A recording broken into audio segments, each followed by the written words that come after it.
Lumix recently released what was meant to be the kit lens for the Lumix S9 when that came out. I'm going to test out in this video to see who this lens is even for and if it's something that you should pick up for yourself.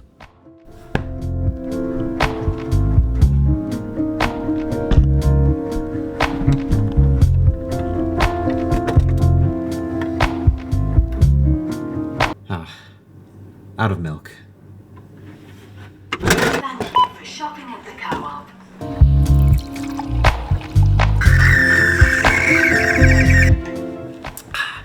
Oh, that's better.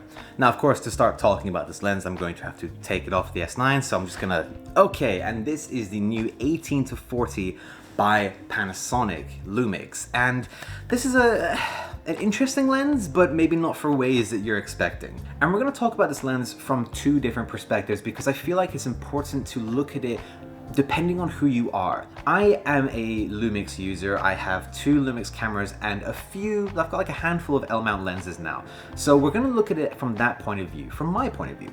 But then we're also gonna look at it from the first time buyer's point of view. Someone who's looking to buy a new camera, a new Lumix camera specifically, you know. And this is a lens that you can actually get bundled with the Lumix S9. And together they make a pretty great content creation setup, but it's not perfect. Now, of course, a great way to show how useful this lens can be is through actually using it how one would use it. And I'm very much someone who believes in, with these videos, that yes, talk about the specs and if they're good or bad or whatever objectively, but show how you can use it. And I feel like this would be a really great vlogging lens. It's small, it's 18 mil. So we're gonna put it to the test and we're gonna go about my day talking about the points we're gonna talk about and just show you, I guess, a creative kind of week in the life, because I'm gonna spread this over several days whilst I have this lens for the next 2 weeks. Oh. Of course, I can't forget you guys, can I?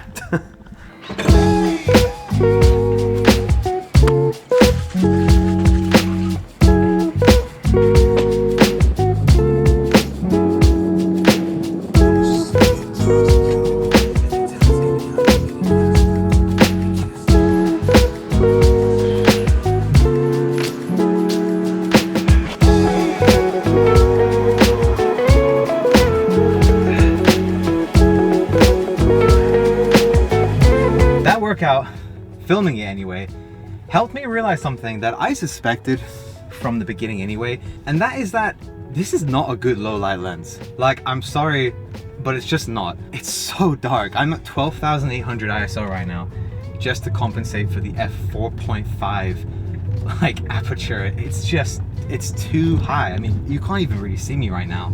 I just pushed it to like 20,000. So I think you can see me better now, but honestly, it's just so bad. Like, I'm sure this image is super noisy and everything. I'm not really happy with the light performance of this lens at all. First, let's talk about if you're just getting the lens on its own. This little thing is 519 pounds, so around $500 for my US friends. And for that, you get a focal range of 18 to 40 millimeters. Now, one immediate thing that you guys may not be aware of, when you get this lens, it doesn't actually work at this size. You have to pop the lens out to 18 mils, which is around here, and then the lens is turned on, so to speak. There's actually a little warning that shows up on screen that tells you to zoom the lens out so that the lens is activated, and then you have your 18 to 40 millimeter range, which basically doesn't really change much when you're zooming, just only a little bit. Now, I've seen some complaints about this online already, and honestly, I don't really see why. This is still a little bit smaller than the f1.8 prime lenses that Lumix put out last year, and those are really small as they are. Yes, paired with a S9, it still sticks out a fair bit, I suppose, but it's still a very small lens, and there's also the whole argument of physics to think about. There's only so much that you can fit to have a lens be small and have certain characteristics like a decent f-stop and be able to zoom and all that stuff I won't really get into. Now let's come back to the lens itself. I personally dislike variable aperture zoom lenses. I don't like that whenever I zoom in that my f-stop will go up, therefore changing my exposure. I prefer to have as much control over my image as possible. If your exposure suddenly darkens a lot because you've zoomed in to capture something really quickly, and that has ruined your shot, that would really, really annoy me. Sometimes at events, like let's say a wedding, it's not really ideal. Now, would I see myself using this to film a wedding? Absolutely not. I don't think it's that kind of lens. Really who this lens is targeted at is content creators, which is where using the Lumix S9 comes in so perfectly, because this is literally made for content creators. The lens f-stop range starts at f4.5, which isn't great. It's not the worst in the world, but it's not great. And it goes up to a 6.3 on the long end. Now, this is like...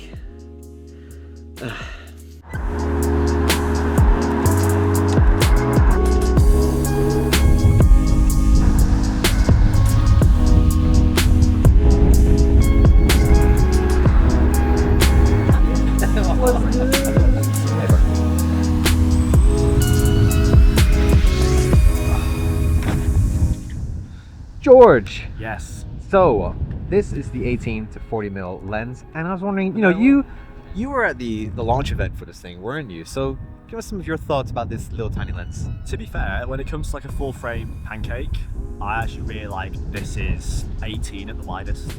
Because to me, like 17 to 20 is like a good sort of vlogging, more wide angle talking to camera lens. So I think for like what this camera is for, in terms of being like for content creators, you can have the screen flipped out and be at 18. I think it's really nice. Yeah. The trade-off obviously is the f-stop. Yeah. But I think it's, if you compare it to the Sony 28 to 60, I think the f-stop on that is about the same. Okay. It's like f4 at 20. But then obviously it's like 10 28. mil more, Yeah, so it's yeah, not yeah. really as content So- creator friendly. Yeah, I think 28 is still, it's like the absolute, the tightest you could vlog with. 28. Maybe 28, 24, 28 maybe 20, tight. yeah. But like you're kind of at the limit, whereas Yeah. this feels much more comfortable. And then as well, you've got like 40, and then you can go into the crop mode, and it goes up to like 60. So it's pretty good. A good versatile little lens. Yeah, I like it. Do you feel like if you were to buy this lens with the S9, that would be like the best kind of place to buy it? Because you get it with the S9 for $200, but if you buy the lens alone, it's $500-ish. You can kind of see why. Yeah. Because they just want to encourage, like, well, you might as well buy the S9. Yeah. Like, I mean, yeah. if you're weighing up getting like an S5 II plus this lens separately, which I guess maybe you wouldn't, but if you're gonna get the S9, you might as well get it with this as a kit lens. I think as a kit lens, it makes the most sense for this camera compared to like the 20 to 60, which is Yeah, a full frame, like the S5 II size. sort of Yeah, lens. yeah, that was the Yeah. kit lens for this camera. Good little lens to start off with, but Yeah. I agree. I think as a pancake, it makes the S9 make a lot more sense. And like as the L mount gets more of these size lenses, Yeah. it's going to be like a nice little ecosystem. As a bundle, this thing's looking pretty great. But you know what else is a great deal? A free sample pack for you guys by joining my newsletter with that first link in the description below. It's just below that subscribe button, which you may as well tap on the way down. Completely free, supports the channel. And with that newsletter, like I said, you get a free sample lot pack. I send out the newsletter around once a month, so it's not too harassing, and it gives you guys just a little bit of tips and tricks with cameras and filmmaking, some cool Lumix chit chat, as well as some deals going on in the store and exclusive discounts only available through my newsletter. Let's compare it to something that I've already mentioned, the 18mm f1.8. This lens is still a little bit longer than the 18 to 40, and for that you get an f1.8 aperture, which is nice and shallow. We get beautiful images out of this thing. I love vlogging with this lens, but we trade something. We trade the versatility and the convenience of being able to zoom and have different focal lengths. Yes, we increase our f-stop whenever we zoom into 40, but if I want to zoom into 40 with this 18mm prime lens on, well, I can't. For one, it's a prime lens, but two, it means actually just swapping lenses, and that then also adds to the inconvenience of not being able to zoom. So there is that benefit with the 18 to 40 that you can zoom in and have different focal lengths compared to, well, just having a lower f-stop. The other thing to consider is that this 18mm f1.8 is between $700 to $800. It kind of depends where you buy it, and I'm sure you can get some used ones for cheaper, but let's just focus on retail pricing here just to kind of keep it fair. But yeah, brand new, this thing is $200 to $300 more than the 18 to 40.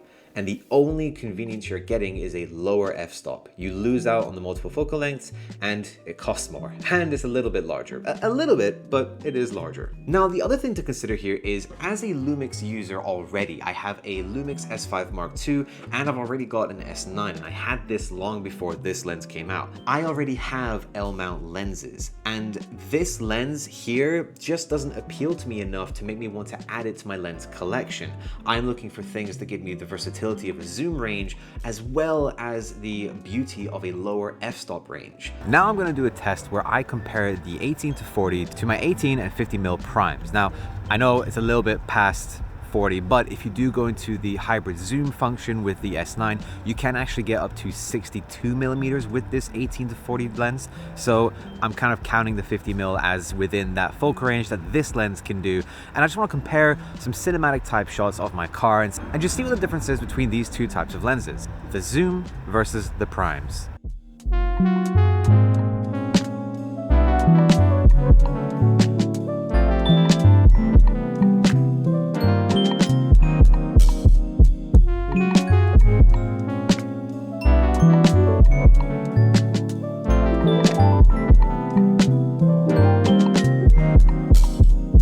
I think it's really easy to see the difference here between these two lenses. Like, the primes are just so beautiful with that low f1.8 aperture, and although the 18-40 is a really good kit lens for the S9, it's obviously just really held back by that f4.5 starting aperture.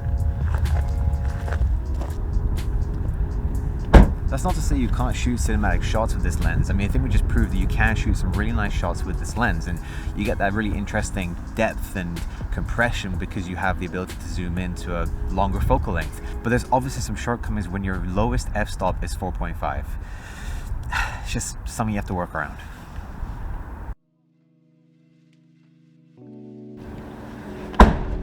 Let's go on a little trip.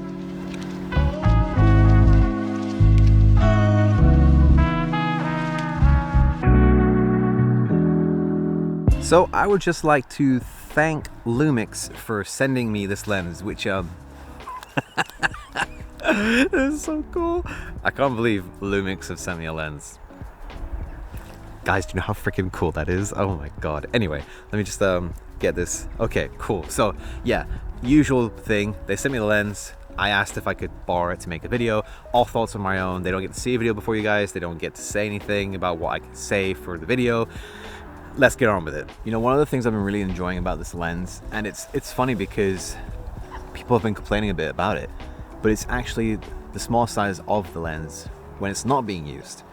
When you're not using the lens, you can crack it back down to like half the size of what it is when it needs to be like turned on. For transport, that's actually very useful. I'm finding that as I'm carrying this around the garden here at my parents' place, setting up these shots and stuff, when I'm first setting up the shot and the camera's off and the lens is off, it's like this nice little compact package. This lens was so obviously made for the S9. It's so small and lightweight, and when you pair it with the S9, it's just this beautifully tiny vlogging package. With a lot of Lumix lenses, the ones they've been putting out of late, they've just been giving us these variable apertures, and they all start at kind of high. Things like Lumix's 24-200, like I've seen loads of reviews talking about how it's a very useful lens and everybody loves it. And when you zoom in all the way, yes, the compression compensates for the like higher f7.1 or whatever f-stop. That's true. But then if I'm in a low light environment, whilst there's still the compression to give me bokeh, what if I wanted a wider aperture so I can have more light coming in? It's just things like that that make me question like why so many variable zoom lenses. I'm kind of hoping, to be honest, that Lumix kind of go back to their older 16-35, the older 24-70, and make newer versions of those lenses, because the 16-35 is honestly one of the lenses I'm waiting for them to make into an f2.8.